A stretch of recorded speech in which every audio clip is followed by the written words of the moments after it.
Halo teman-teman, selamat datang di acara Bincang-Bincang Siang yang mengupas tokoh-tokoh inspiratif dari berbagai disiplin ilmu. Namun, pertama-tama saya memperkenalkan diri dulu. Saya Frater Jeffrey, mahasiswa Fakultas Teologi Veda Bhakti. Dan hari ini kita akan membahas salah satu tokoh paling berpengaruh dalam sejarah teologi Kristen modern. Namanya Karl Barth. Nah, untuk membantu kita memahami siapa Karl Barth itu dan mengapa pemikirannya itu begitu penting, saya mengundang ketiga frater yang bagi saya mereka ini orang-orang hebat. Mana pada kesempatan ini mereka juga lah mahasiswa tingkat 3 di Fakultas Veda Bhakti Yogyakarta. Jadi pada kesempatan ini mereka akan mengupas siapa itu Karl Barth. Dan oleh karena itu saya menyampaikan selamat datang dan selamat siang pada para frater sekalian.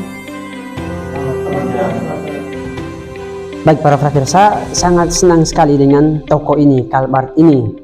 Jadi untuk itu mari kita mulai, kita mengupas kira-kira siapa sebenarnya Karl Barth ini.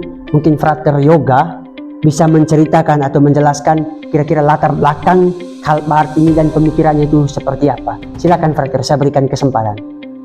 Ya, selamat siang frater. Terima kasih sudah mengundang kami di sini.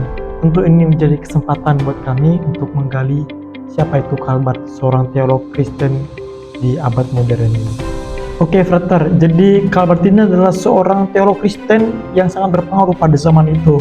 Dia lahir pada tanggal 10 Mei 1886 kalau seingat saya ya.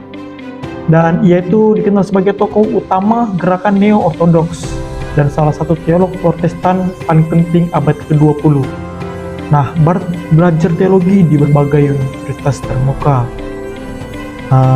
Dan juga dia adalah seorang pendeta frater. Dia seorang pendeta di desa Switzerland dan kemudian menjadi profesor teologi di Jerman. Namun dia itu harus meninggalkan Jerman pada tahun 1935 karena menolak mengucapkan sumpah kesetiaan kepada Adolf Hitler. Barth kemudian kembali menjadi profesor di Basel hingga akhir hayatnya. Karya besarnya yang terkenal adalah Dogmatika Gereja. Kau tahu Dogmatika Gereja? Nah, itu adalah sebuah karya teologis monumental yang ditulis selama lebih dari 3 dekade dan dianggap sebagai salah satu karya teologis terpenting sepanjang masa. Nah, Karl Barth juga dikenal sebagai pemimpin gereja oposisi terhadap Nazi dengan keterlibatannya dalam pernyataan Bremen tahun 1934 yang menolak pengaruh Nazi dalam gereja.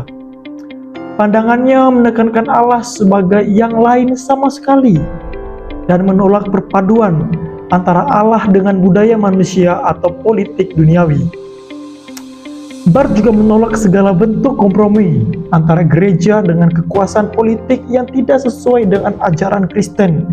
Secara singkat, konteks sejarahnya terkait erat dengan berbagai peristiwa penting abad ke-20, termasuk Perang Dunia Pertama pada zaman itu, kebangkitan Nazi di Jerman, dan perjuangan gereja terhadap ideologi totalitar tersebut.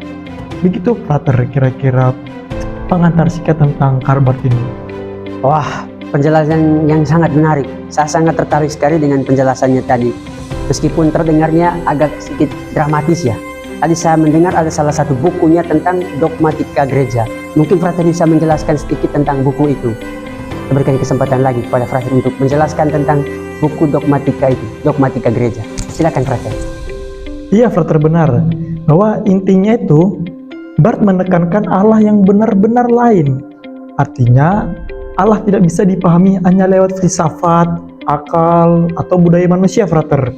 Jadi pengetahuan tentang Allah hanya datang melalui wahyu, terutama dalam Yesus Kristus.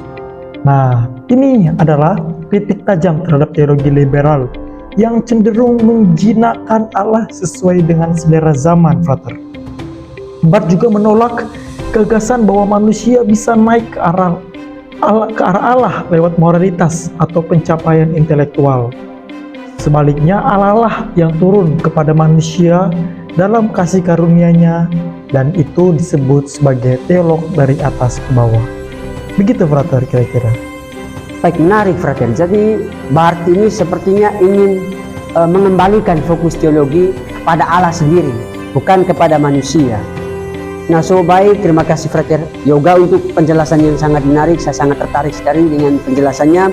Untuk itu saya coba bergeser ke Bung Carlos. Mungkin Bung Carlos bisa membantu atau membagikan sedikit pengetahuannya mengenai kira-kira apa sih kekasan metode teologi dan argumen dasar pemikiran kristologis trinitaris dari Calvert ini. Mungkin Frater Carlos bisa menjelaskan sedikit tentang hal ini. Kesempatan saya berikan. Silakan Frater.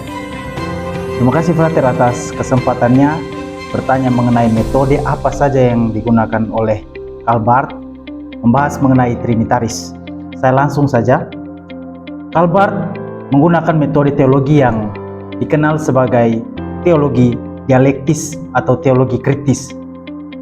Metode ini menekankan bahwa manusia itu tidak dapat mengenal Allah kecuali melalui pewahyuan langsung dari Allah sendiri, yaitu melalui Yesus Kristus sebagai firman Allah yang hidup. Barth itu menolak teologi liberal yang mencoba menggabungkan iman dengan budaya manusia dan filosofi era modern, dan beliau juga itu menegaskan ketidaksamaan yang mutlak antara Allah dan manusia yang disebut sebagai perbedaan kualitatif.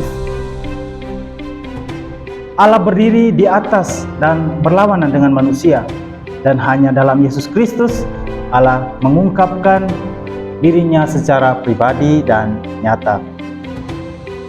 Dalam pemikiran kristologis trinitaris Calvert, beliau mengatakan bahwa Yesus Kristus adalah pusat dan inti dari seluruh teologi.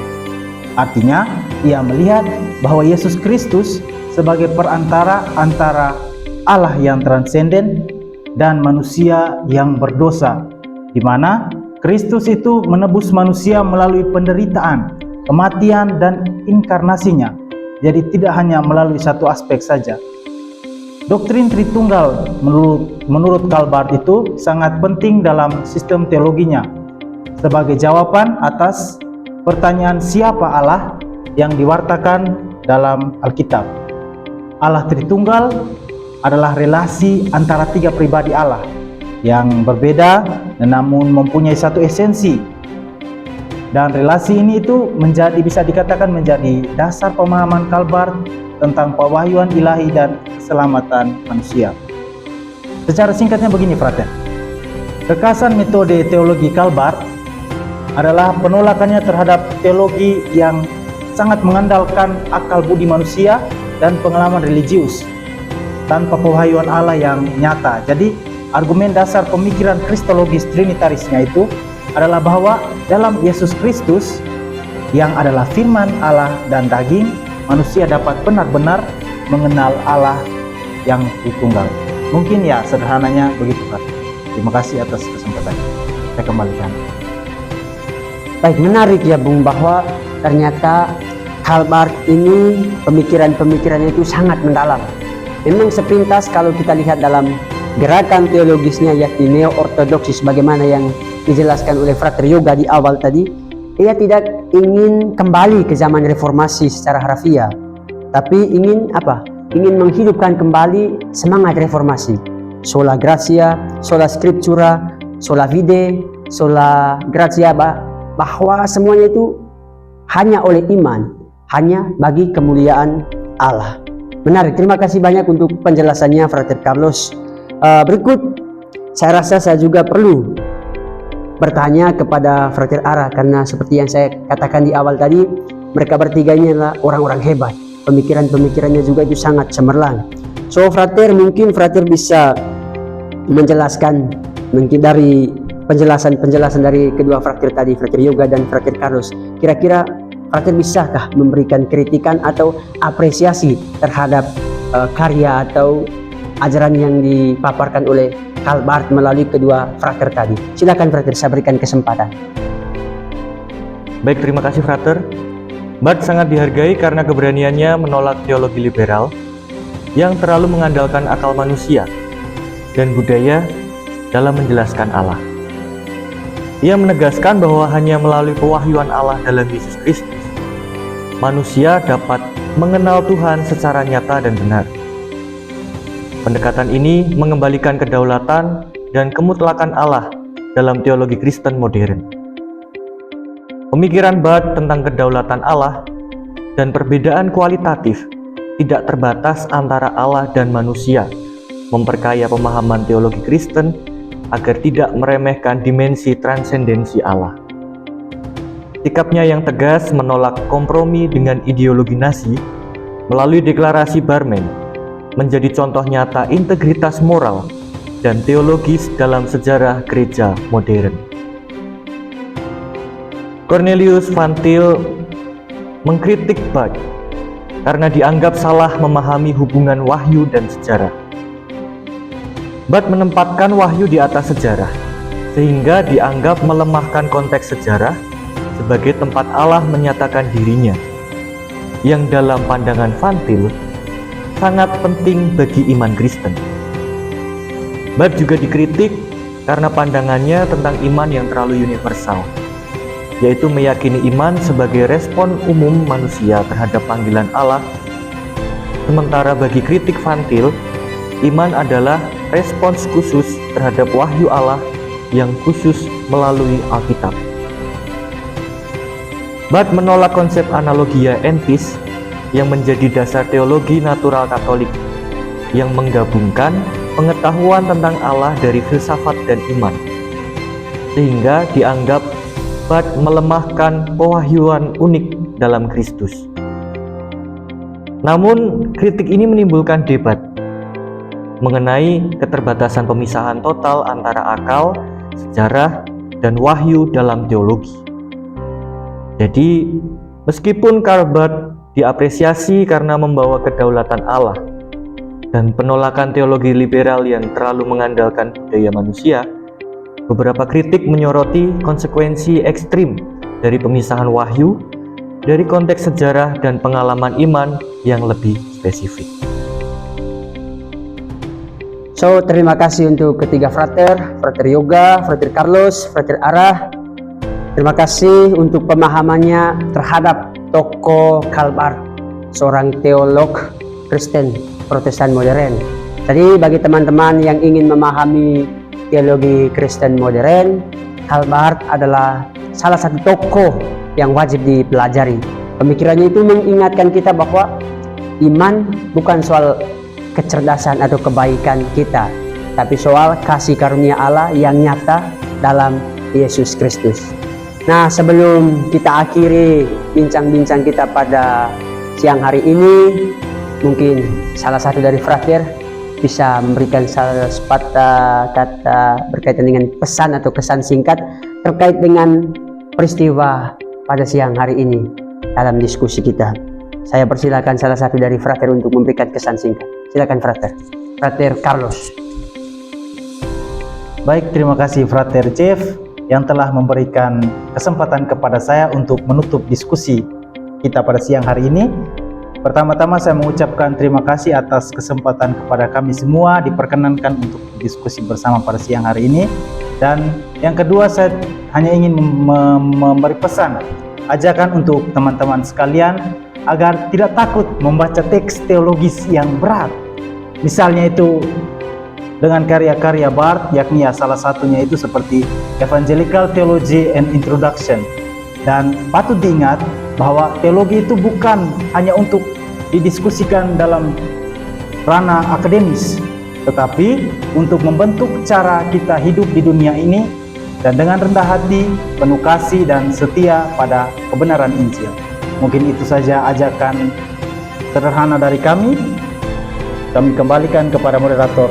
Sekian dan terima kasih. So, terima kasih banyak frater, terima kasih banyak frater bertiga, dan terima kasih juga untuk teman-teman yang sudah menyimak diskusi kami pada siang hari ini. Saya frater Jeffrey mohon pamit, dan bila ada kata-kata yang salah dari hati yang paling dalam, saya mewakili teman-teman semua menyampaikan permohonan maaf yang sebesar-besarnya. Sekian dan terima kasih. Terima kasih. Terima kasih. Terima kasih.